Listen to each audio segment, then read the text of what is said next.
আসসালামু আলাইকুম, welcome back to my channel. আজকে আমি লোভনীয় স্বাদের নাগামরিচ আর সসেস দিয়ে দারুণ মজার একটি নুডলসের রেসিপি শেয়ার করব। এইভাবে যদি সসেস দিয়ে নুডলস রান্না করেন তাহলে দেখবেন ছোট থেকে বড় সবাই খুব পছন্দ করে খাবে। আর বাচ্চাদের টিফিনেও এই নুডলসটা রান্না করে দিতে পারেন। আশা করি আমার আজকের রেসিপিটাও আপনাদের কাছে ভালো লাগবে। আর যদি ভালো লেগে থাকে তাহলে অবশ্যই আমার চ্যানেলটাকে সাবস্ক্রাইব করবেন। তাহলে চলুন দেখে নেই নুডলস রান্নার পুরো প্রস্তুত প্রণালী।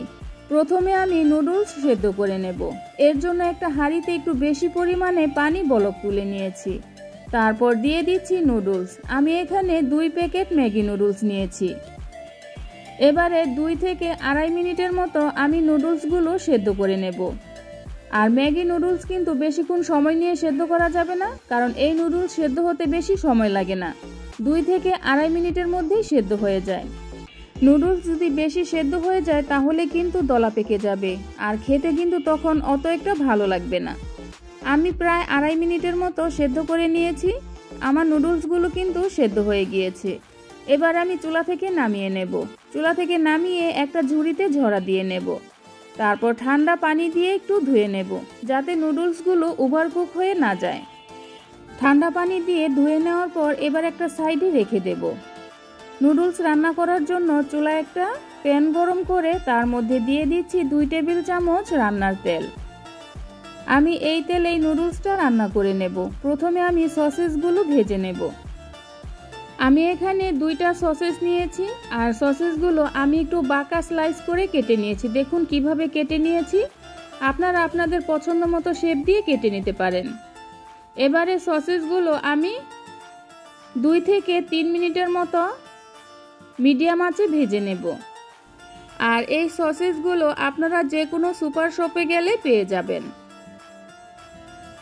সসেসগুলো আমার ভাজা হয়ে গিয়েছে। এবারে চুলা থেকে নামিয়ে নেব।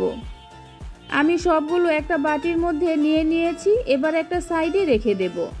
আর সসেস ভাজা তেলের মধ্যেই দিয়ে দিচ্ছি 2 টেবিল চামচের মতো পেঁয়াজ কুচি। পেঁয়াজ কুচিগুলো আমি 1 মিনিটের মতো ভেজে নিয়েছি। তারপর দিয়ে দিচ্ছি নাগা মরিচ বা বোম্বাই মরিচ। আমাদের এলাকায় এটাকে বোম্বাই মরিচ বলেই চিনে। আমি নাগা মরিচটাকে খুব মিহি কুচি করে কেটে নেব।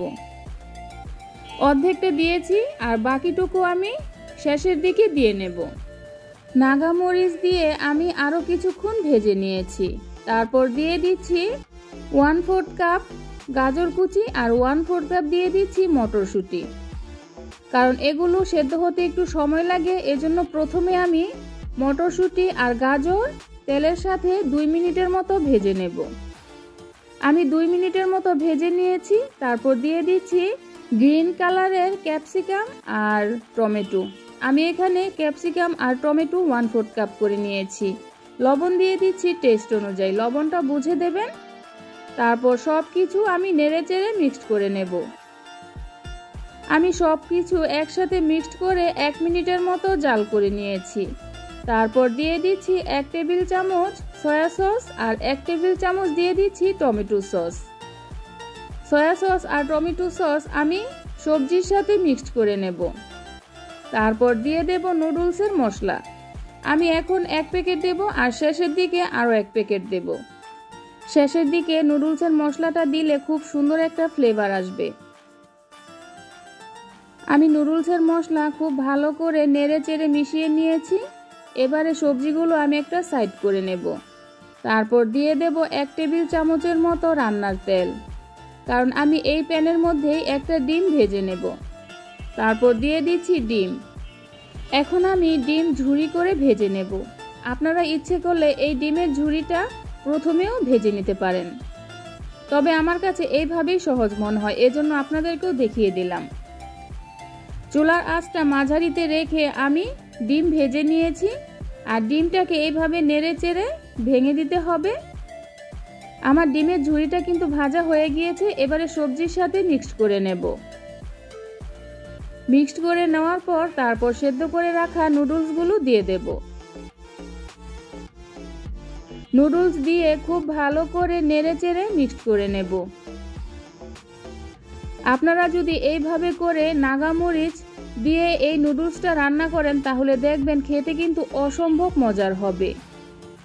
এবারে আমি আরও 1 প্যাকেট নুডলসের মশলা যে রেখে দিয়েছিলাম সেটা দিয়ে দিচ্ছি, আর দিয়ে দিচ্ছি ভেজে রাখা সসেস আর নুডলসের মশলা আমি খুব ভালো করে নেড়ে চেড়ে মিশিয়ে নেব। এ সময় কিন্তু চুলার আঁচটা মাঝারিতে রেখে সব কিছু মিক্সড করে নিতে হবে। আর আমার নুডলসটা কিন্তু প্রায় হয়ে গিয়েছে। এখন আমি দিয়ে দিচ্ছি, আমি যে প্রথমে একটু নাগামরিচ রেখে দিয়েছিলাম সেখান থেকে আরও কিছুটা নাগামরিচ কুচি করে দিয়ে দিচ্ছি। তারপর দিয়ে দিচ্ছি ধনিয়া পাতা কুচি। এখন শুধু নেড়ে চেড়ে মিক্স করে নেব, আর বেশিক্ষণ জাল করতে হবে না। আমি নেড়ে চেড়ে সব কিছু একসাথে মিক্সড করে চুলা থেকে নামিয়ে নেব। আমার নুডলসটা কিন্তু রান্না হয়ে গিয়েছে। এবার আমি চুলা থেকে নামিয়ে নেব। চুলা থেকে নামিয়ে একটা প্লেটে সার্ভ করে নেব। এই তো হয়ে গেল নাগামরিচ আর সসেস দিয়ে দারুণ মজার একটি নুডলসের রেসিপি। এটা রান্না করা কতটা সহজ তা আপনারা দেখেই তো বুঝতে পেরেছেন। এইভাবে যদি নাগামরিচ আর সসেস দিয়ে নুডলস রান্না করেন তাহলে দেখবেন সবাই চেটেপুটে খাবে। বাচ্চাদের টিফিনেও এই নুডলসটা রান্না করে দিতে পারেন, খেতে কিন্তু অসম্ভব মজার। আশা করি আমার আজকের রেসিপিটাও আপনাদের কাছে ভালো লেগেছে। আর যদি ভালো লেগে থাকে তাহলে অবশ্যই আমার চ্যানেলটাকে সাবস্ক্রাইব করবেন, আর বন্ধুবান্ধব আত্মীয় স্বজনদের সাথে শেয়ার করবেন। আবার আসবো নতুন কোনো রেসিপি নিয়ে, তাহলে এ পর্যন্তই। আল্লাহ হাফেজ।